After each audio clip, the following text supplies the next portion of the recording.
तुम जिस शख्स की ज़िंदगी देखकर सोचते हो कि उसकी ज़िंदगी कितनी अच्छी है, मुमकिन है वो भी किसी दूसरे को देखकर अपने ज़िंदगी को कम समझ रहा हो। तुम्हें उसकी कामयाबी नज़र आती है, उसकी मुस्कुराहट नज़र आती है, उसके सफ़र, घर और खुशियाँ नज़र आती है, मगर उसकी रातों की बेचैनी, उसके खौफ, उसकी नाकामियाँ और वो आंसू जो उसने छुपा लिए वो तुम्हें नज़र नहीं आते।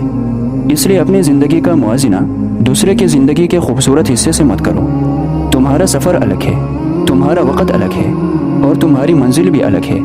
किसी के पास आज वो है जिसका तुम इंतज़ार कर रहे हो, लेकिन याद रखो, अल्लाह किसी की ज़िंदगी को दूसरे की ज़िंदगी के नकल बनाकर नहीं लिखता।